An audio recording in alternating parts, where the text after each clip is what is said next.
guys, how's it going? So today I'm working on planting up the raised beds that are behind our greenhouse. And it's an area that's not seen very often, but I still want it to look nice, and I've got some beautiful raised beds back here. Let me show you. So there's the onions I just planted recently in a video. But as we make the corner here, you can see the stacked raised beds. I love the height of these. I actually ordered these from Gardener's Supply. They're the cedar raised beds, and they ended up being a little bit too short for our actual vegetable garden space, so I decided to stack them one on top of the other and then connected them with some other pieces of wood along the interior, and then I did line it with landscape fabric just because I knew I was dealing with seams where soil and water could come out. Typically I don't line them if it's just one board high off the ground, but I just really like how they fit this area. So this spot is full sun, except for in the morning time. This bed gets a little bit more shade in the front half. You can see I had a tomato in here last year that did really well. I planted crocosmia in this bed last year, and I planted a whole bunch and only 3 came up, which is so sad. Year before I did sweet potatoes in these beds and they did really great, but I'm looking to put something in maybe a little bit more permanent. It can't be a complete block. I have neighbors right here who I really like, and they have vegetable garden beds back here as well. And while I don't think that what I put in these beds will really affect the light that their beds receive, I just don't want to risk it. So I want to put something in there that's kind of pretty, kind of a block, but kind of not, if that makes sense. So I'm walking to the front of the greenhouse to show you what I have to put in the big bed. Oh, look at that. It is an Asian pear espalier. Isn't that beautiful? It's got a huge root ball, so I'm gonna have to have Aaron help me. But the variety is called Shinseki. Not sure how to pronounce that exactly, but it's a self-fruitful Asian pear. Zone 5 through 10. I'm gonna keep it pruned pretty much like this, so it's not gonna grow like an enormous amount bigger. So I think it's a really perfect thing to put back there. And I love it when I go to gardens and I stumble upon an area of the garden where you wouldn't think that there would be something unique or interesting, but when somebody makes the effort to do something interesting in a space that's unseen to most people, I just find something, I find it to be a little bit magical. I don't know why, but I love it when I see people put a little amount of effort into spaces like that, and that's kind of what I want to do with this area. Plus we'll get some fruit. These are the type that are crisp like an apple, and they have bright yellow skin, and they should do really well here. I'm just really looking forward to it. And then I think I want to underplant it with maybe some pollinator attracting perennials and maybe some strawberries. And then in the other bed I've got, let me show you, some Cascade hops, and I only need 1 4-incher because if you've ever grown hops, you know how vigorous they are, and that's why I'm planting them in a raised bed and not in the ground, because when I was a kid, my parents planted hops around our bunny run. We had a bunny hutch. We raised bunnies all growing up, and ducks and chickens and things. And these hops were growing on the fence surrounding it. And every time you'd walk by, they're like Velcro, their leaves are. And they would like grab your skin, and then they would grab on, and they would leave somewhat of a rash on your skin. So like I wouldn't plant them anywhere where I'm gonna be walking by all the time. Also not planting them in the soil where they can pop up, because they pop up everywhere, and it is just such a nightmare to get rid of them. So like a contained area is perfect for these, and I want to grow them because they're beautiful for arranging. And so I don't want a lot of space up in our cut flower garden, because like I said, I don't want them to grow them straight in the ground. So I think this is going to be a perfect option. So I need to get a trellis. I've got an extra one up in the barn for the hops to grow up, and we need to get the pear planted. And I just am seeing a bumblebee on a flower in here. Hold on. That makes my heart happy.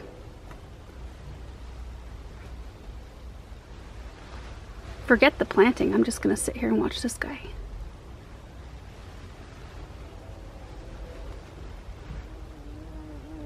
Ah, there's another one. Oh, that one's brightly colored. Oh, look. Uh-oh, uh-oh.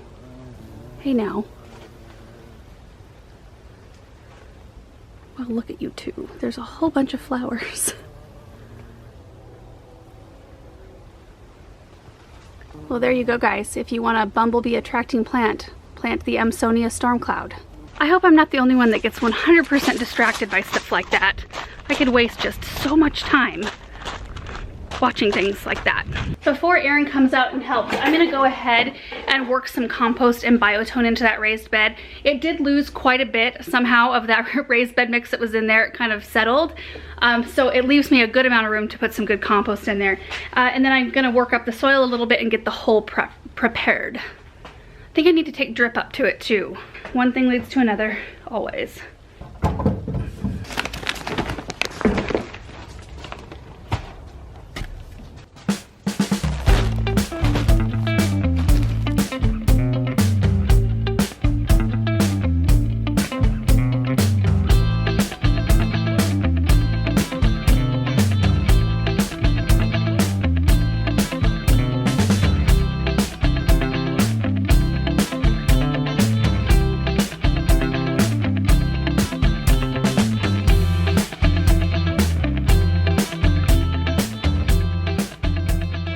Alright, so I've got the soil pretty much prepped. I've got biotone and some of that land and sea compost worked in, and I got it kind of fluffed up a bit.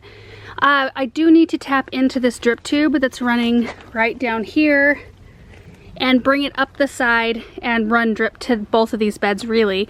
So I've got some scrap pieces here. I'll come up the side of the bed with the black poly right here that doesn't have drain holes in it, and then I will run the drip tube with the holes every 18 inches just because I'm out of the 1/4 inch stuff right now, which is unfortunate, but this will work out okay. And then I've got all of my pieces and parts right here, so I'll go ahead and do it, then I'll show it to you.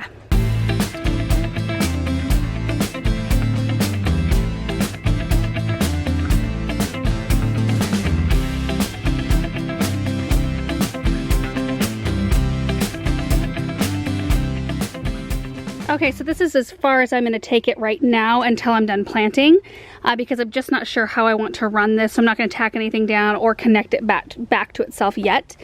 But you can see this is my water access line right here. I came in with a teed off right there and came up. And I have this, I don't remember what it's called, like a pipe clamp or something like that. Anyway, that is what attaches it here because this black tubing is really rigid. And then I attached it again right here. Came up with an elbow to get into the bed and then put a T right here. So we've got the holes every 18 inches and I'm just not sure whether or not I want to put it in front of the pear tree or if I want to put it in back. So I'm just going to leave it kind of how it is for now. I'm going to dig my hole, get my tree planted, and then I will finish running the drip, which will end up connected back into itself. So I'm thinking I'll have like an outer ring and then maybe one line in the middle grid. This tree is a B&B inside of a pot, so I don't have to dig the hole as big as the pot looks, thank goodness, because that's a huge hole. I'm gonna dig a fair size hole, and then I'm gonna ask Aaron to come out here and help me lift it up in here. Oh, here we go, it's hot out today.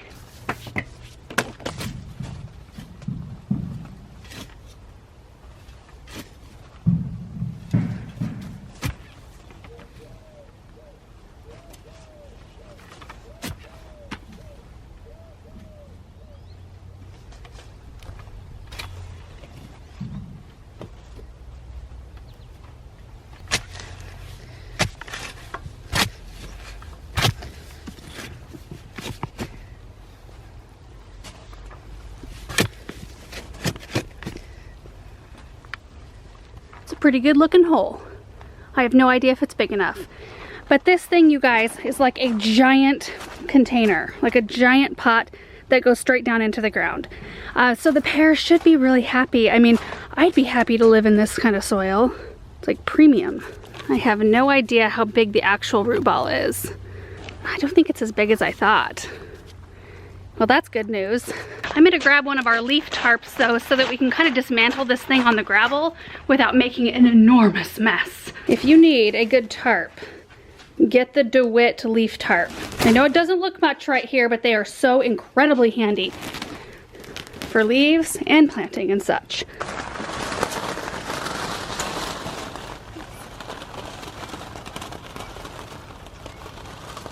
Okay, so this is where we're going to take apart the pot. Aaron went to go grab a knife because this is pretty flimsy plastic, and we're going to try to cut that off and kind of roll off all the excess soil and stuff to see what we've got going on underneath. And that way all the mess can fall on the tarp. I think this is the back side. No, which side is the back side? This side's the back side. I don't know what side the back side is. It's a beaut.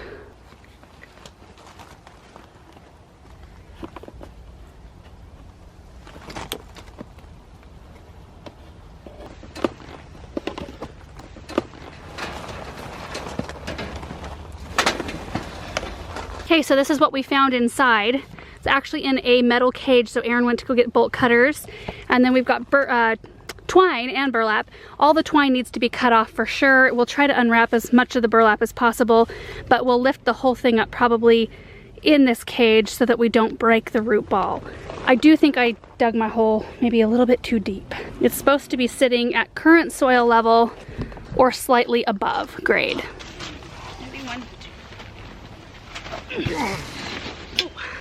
Ooh. Look out!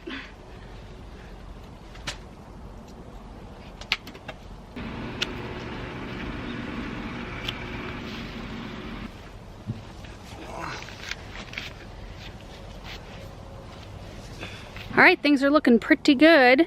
We got it right about at soil level, and that thing, even though the root ball wasn't as big as I thought, which is awesome, it's still super heavy. So this is what it looks like. Like, thank goodness for the tarp, otherwise this whole mess would be on top of the gravel. So that's kind of the aftermath there. There's the wire cage it was in and the extra soil, which I can actually use in this bed if I need it. I don't know that I'm gonna need it.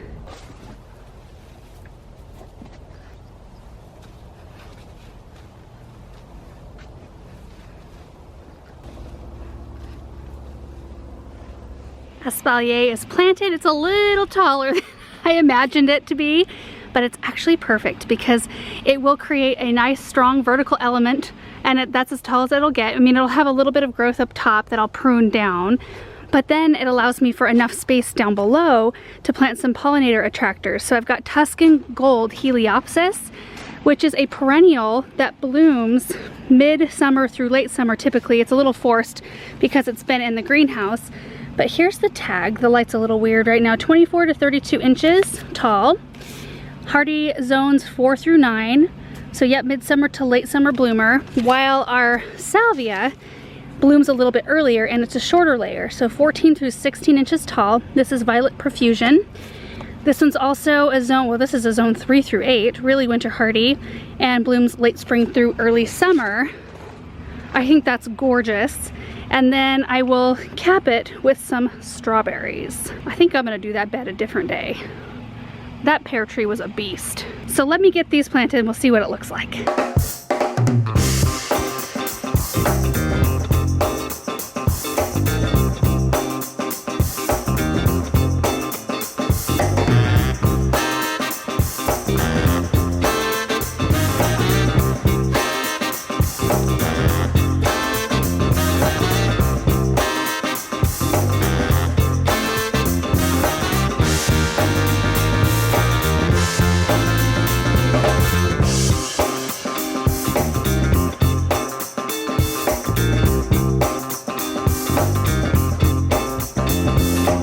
Oh, you guys, I really like how it's turning out.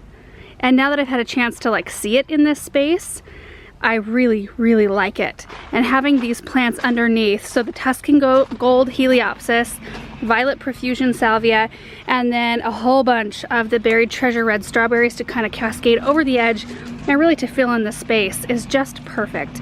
So everything in this bed is perennial. Everything will come back every year. Oh, that's kind of what I wanted for this space.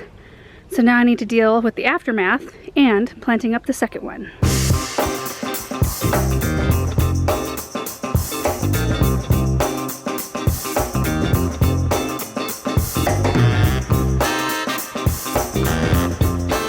I gotta go grab the trellis upstairs in the barn. But look at how that's looking from this angle. It's just a little pocket of pretty back there. Oh, that makes me so happy. Oh, look at all my tomato cages, you guys. Titan tomato frames from Gardener Supply. And I gotta get back there for the trellis. Okay, here it is. I think that this raised bed is only 3 feet wide. I can't remember how wide this trellis is, but it's kind of looking like 4 feet wide to me. This may not work.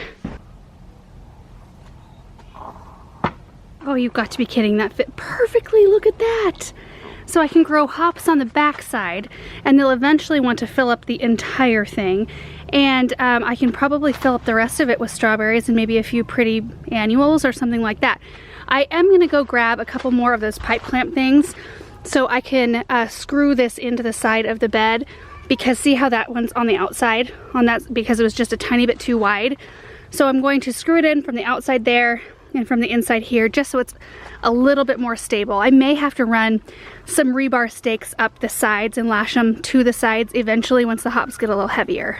But that whole menagerie right there just looks happy. I love it. They're called straps, not pipe clamps. That's what they look like.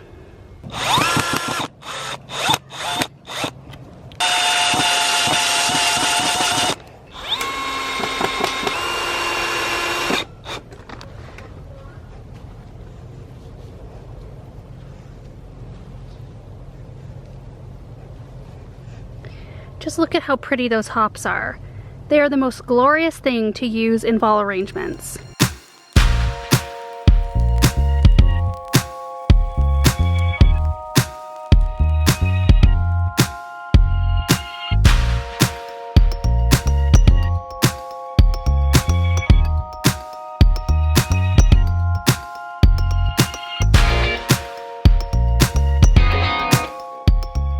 They're both done. Check them out. Now I know the lighting would probably be better if I finished this video tomorrow morning when the light is in front of them, because we're getting a little bit later in the evening now, but I just think that they look so nice.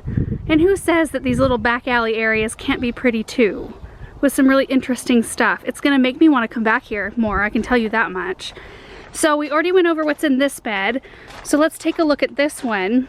On the back here I've got the Cascade hops planted. Now those want to grow like 12 to 15 feet tall. So yeah, definitely gonna cover this trellis eventually, and they like their soil to be kept evenly moist, so I positioned the emitter hole to be like right at the plant. And then I had some Cat's Pajamas Nepeta that I wintered over from last year in the cold frame that I thought would be real pretty, because they usually have color on them most of the season.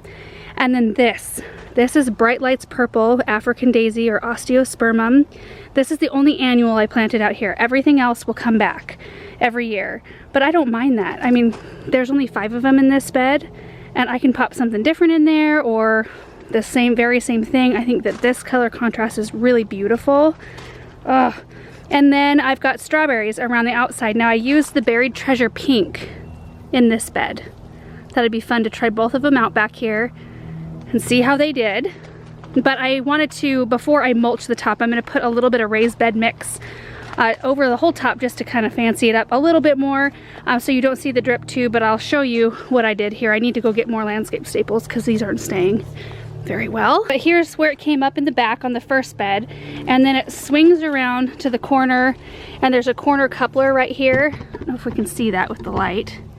There it is. So it takes off in this direction. There's another corner coupler, and then it goes over here to another corner coupler and then back and ties in. So it's just like a big loop. And I'm hoping that's gonna be enough, because it looks like there is drip tube running by every single plant here. So I'll just have to watch the coverage. And I did give the tree a little bit extra with this 1 gallon per hour emitter at its root ball. So it's just something I'll have to keep my eye on for a little while. And then in this bed, I ran out of tees. So I just had to come straight in with an elbow. And instead of teeing off, I just went straight, did a corner, swooped around on this side to a corner, and then I ended right here. Which in a spot this big, not creating a grid is not a big deal, because this is a tiny little area. So before I'm done, I'm gonna run and grab more landscape staples, tack this down really well, the drip tubing, and then I'm going to cover the top with just some raised bed mix. It's not a mulch or anything. It's got goodies in it, just to cover the drip tube and give it a nice finished look, and then we'll water them in.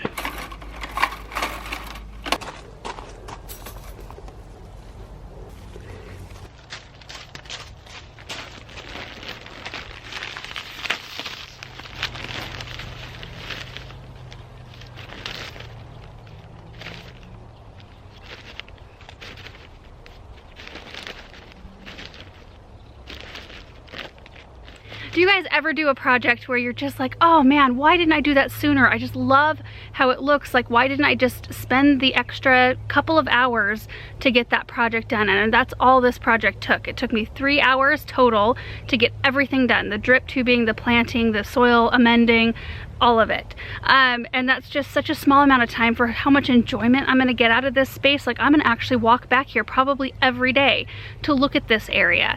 And the fact that most of everything that I planted is perennial is really nice too, because in terms of planting, it's almost a once and done. I have 5 annuals in this space and that is it.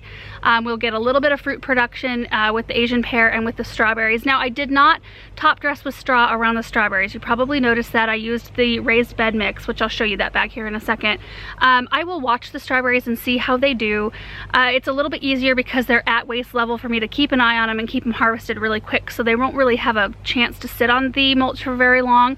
If I notice a problem, then I'll grab some straw and top dress with a little bit of that just to keep the strawberries happy, the actual strawberries. So anyway, that's something I'll be mindful of. But let me show you the raised bed mix quick. So this is the bag right here. I went through about, oh, I don't know, a bag and a half of this as a top dress.